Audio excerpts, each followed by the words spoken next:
અધ્યાય ચતુર્થ સુતો ઉવાચ સુત બોલ્યા સુત કહે છે આ પ્રમાણે સાધુ વાણિયાએ મંગલાચરણ સાથે યાત્રા કરવાની તૈયારી કરી અને બ્રાહ્મણોને ધનના દાન આપી પોતાના નગર તરફ જવા માટે નીકળ્યો. એ સાધુ વાણિયો થોડે દૂર ગયો ત્યારે તેની પરીક્ષા કરવા માટે પ્રભુ સત્યનારાયણે સંન્યાસીના રૂપમાં આવી પૂછ્યું, હે સાધુ, તારી નાવમાં શું રહેલું છે? ત્યારે ધનના મતથી ચકેલા તે બંને વાણિયાઓએ મસ્કરીમાં હસીને કહ્યું, હે દંડી સ્વામી, તમે શા માટે પૂછો છો? શું તમે પૈસા લઈ લેવા ઈચ્છો છો? પરંતુ અમારી નાવમાં તો વેલા પાંદડા વગેરે રહેલા છે. એવું મસ્કરી ભરેલું કઠોર વચન સાંભળીને ભગવાન શ્રી સત્યદેવે કહ્યું કે તારું વચન સત્ય થાવ. આ પ્રમાણે કહી દંડી સ્વામીના રૂપમાં આવેલા સત્યનારાયણ દેવ તરત જ તેની પાસેથી દૂર જતા રહ્યા અને નદીના કિનારે ઊભા રહ્યા. દંડી સ્વામી ગયા ત્યારે સાધુ વાણીઓ પોતાની નિત્ય ક્રિયાથી પરવાર્યો, પણ પોતાના વહાણને હલકું થઈ જતા પાણી પર તરતું જોઈ અત્યંત વિસ્મય પામ્યો અને તેમાં વેલા પાંદડા વગેરે જોઈ તે ધરતી પર ઢળી પડ્યો. પછી તેને ભાન આવ્યું ત્યારે તે ખૂબ જ ચિંતા કરવા લાગ્યો. તે વખતે એના જમાઈએ કહ્યું કે તમે શા માટે શોક કરો છો? પેલા સાધુએ જ શ્રાપ આપ્યો છે, તેથી એ જ દંડી સ્વામી સાધુ બધું કરી શકે તેમ છે, એમાં શંકા નથી. માટે આપણે બંને એમના શરણે જઈએ એટલે આપણી ઈચ્છિત કામના પૂરી થશે. પોતાના જમાઈનું એ વચન સાંભળી સાધુ વાણીઓ તે જ વખતે દંડી સ્વામી પાસે ગયો. તેમને જોઈ ભક્તિભાવથી નમસ્કાર કરી તે આદરથી કહેવા લાગ્યો, મેં તમારી પાસે જે મસ્કરીનું વચન કહ્યું તે મારો અપરાધ ક્ષમા કરો. એમ કહી વારંવાર નમસ્કાર કરી તે મોટા શોકથી ગળગળો થઈ ગયો. એમ તેને વિલાપ કરતો જોઈ ભગવાન દંડી સ્વામી આ વચન બોલ્યા, હે સાધુ, હે વાણિયા, તું રડમાં પણ મારું વચન સાંભળ.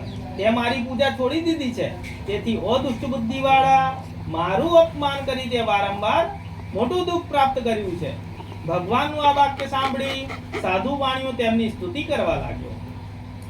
સાધુ વાણિયાએ કહ્યું, હે પ્રભુ, બ્રહ્મા વગેરે બધા દેવો તમારી માયાથી મોહ પામેલા છે, તેથી તે દેવો પણ તમારા ગુણો આ તમારા આશ્ચર્યકારક રૂપને જાણતા નથી. તો પછી હું તો મૂળ છું, તે તમારી માયાથી મોહિત થઈ તમને કેવી રીતે જાણી શકું? હે ભગવાન, આપ પ્રસન્ન થાઓ.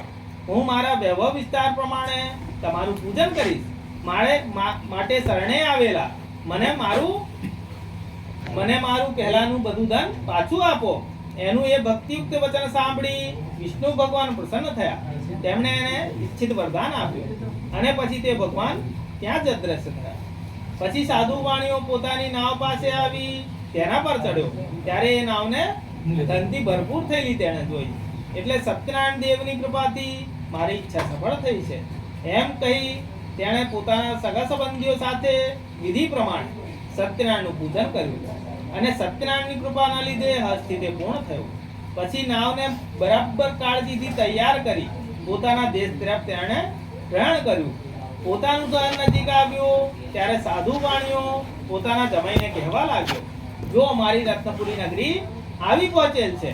એમ કહી તેણે પોતાના ધનનું રક્ષણ કરનાર દૂતને ઘેર ખબર આપવા માટે મોકલ્યો. એ દૂતે નગરમાં જઈ સાધુ વાણિયાની સ્ત્રીને જોઈ બે હાથ જોડી નમસ્કાર કરી તેમને મનગમતો સંદેશો કહેવા માંડ્યો. પોતાના જમાઈ કુટુંબીઓ અને પુષ્કળ ધન સાથે સાધુ વાણીઓ નગરની પાસે આવી પહોંચેલ છે. દૂતના મુખથી એ વાક્ય સાંભળી સતી લીલાવતી પણ ખૂબ આનંદ પામી. તેણે સત્યનારાયણનું પૂજન કરી પોતાની પુત્રીને જણાવ્યું, હું તારા પિતા સાધુના દર્શન કરવા જાઉં છું અને તું પણ જલ્દી આવજે. એ પ્રમાણે માતાનું વચન સાંભળી તે પુત્રી પણ સત્યનારાયણનું વ્રત કરી તેને સમાપ્ત કરી ઉતાવળમાં પ્રસાદ લીધા વિના પતિ પાસે ગઈ. એમ તેને પ્રસાદનો અનાદર કર્યો. તેથી સત્યનારાયણ દેવ તેના પર રોષે ભરાયા. તેમણે તેના પતિને તથા વહનને ધનની સાથે હરી લઈ ત્યાં નદીમાં ડૂબાવી દીધા. તે પછી કલાવતી કન્યા પોતાના પતિને ત્યાં ના જોઈ ઘણા શોકથી રડવા લાગી અને પૃથ્વી પર ઢળી પડી. સાધુ વાણીઓ પણ નાવની હાલત તથા પોતાની કન્યાને ઘણી દુઃખી જોઈ ભયભીત કહેવા લાગ્યો, આ શું આશ્ચર્ય હશે? બધા ખલાસીઓ પણ એ જ રીતે વિચારમાં પડી ગયા. પછી પોતાની કન્યાને જોઈ લીલાવતી પણ વ્યાકુળ થઈ ગઈ. તે ઘણા દુઃખથી વિલાપ કરવા લાગી અને પોતાના પતિને આ પ્રમાણે કહેવા લાગી, હમણાં જ આપણા જમાઈ નાવ સાથે દેખાતા કેમ બંધ થયા છે? હું સમજી શકતી નથી કે કયા દેવનું અપમાન થવાથી આ નાવ હરાઈ ગઈ છે, અથવા સત્યનારાયણ દેવનો મહિમા કોણ જાણી શકે તેમ છે. એમ કહ્યા પછી લીલાવતી પોતાના કુટુંબીઓની સાથે વિલાપ કરવા લાગી. પછી લીલાવતી પોતાની કન્યાને ખોળામાં રાખી ખૂબ જ રડવા લાગી અને પછી કલાવતી પણ પોતાનો સ્વામી નાશ પામતા દુઃખી થઈ ગઈ. તેણે પતિની પાવડીઓ લઈ તેમની પાછળ જવા નિશ્ચય કર્યો. કન્યાનું એ આચરણ જોઈ સાધુ વાણીઓ પત્ની સાથે શોકથી સંતાપ પામ્યો અને તેને પોતે ધર્મને જાણતો હોય એમ વિચારવા લાગ્યો, ખરેખર સત્યનારાયણ દેવે આ હરી લીધું છે. તેમની માયાથી હું ભ્રમમાં પડ્યો છું, પણ મારા વ્યવ વિસ્તાર પ્રમાણે હું સત્યનારાયણનું પૂજન કરીશ. એ પ્રમાણે વિચારી બધાને બોલાવી તેમની આગળ પોતાનો મનોરથ તેણે કહ્યો અને વારંવાર ભૂમિ પર દંડવત પડી સત્યનારાયણ દેવને નમસ્કાર કરવા માંડ્યો. તેથી દીન દુખીઓનું રક્ષણ કરનારા અને ભક્ત પર પ્રેમ રાખનારા સત્યનારાયણ દેવે સંતુષ્ટ થઈ દયા કરી કૃપા કરી આ વચન કહ્યું, તારી કન્યા મારો પ્રસાદ છોડી તેના પતિને જોવા અહીં આવી છે.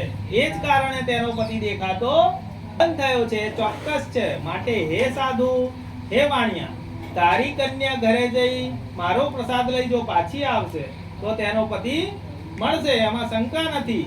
કલાવતીએ આકાશમાંથી એ વાક્ય સાંભળી તરત જ ઘરે જઈને સત્યનારાયણનો પ્રસાદ ખાધો. પછી તે પાછી આવી ત્યારે તેણે પોતાના પતિને ત્યાં જોયો. તેથી સંતોષ પામીને કલાવતીએ પોતાના પિતાને કહ્યું, હવે તમે ઘેર ચાલો, શા માટે વિલંબ કરો છો? કન્યાનું એ વચન સાંભળી સાધુ વાણીઓ સંતોષ પામ્યો. તેણે વિધિ સહિત સત્યનારાયણનું પૂજન કર્યું અને પછી પોતાના સંબંધીઓ તથા ધન સાથે તે પોતાને ઘેર ગયો. પછી જ્યારે જ્યારે સંક્રાંતિ પર્વ અને પૂનમ આવતી ત્યારે વિધિ પ્રમાણે તે સત્યનારાયણની પૂજા કરતો. એ કારણે આ લોકમાં સુખ ભોગવી છેવટે તે સત્યલોકમાં ગયો. સ્કંદ પુરાણ રેવા ખંડે સત્યનારાયણ વ્રત કથાયામ ચતુર્થો અધ્યાય. ગુરુ બ્રહ્મા ગુરુ વિષ્ણુ ગુરુ દેવો મહેશ્વરા ગુરુ સાક્ષાત પરબ્રહ્મા તસ્મૈ શ્રી ગુરવે નમઃ. સત્યનારાયણ દેવ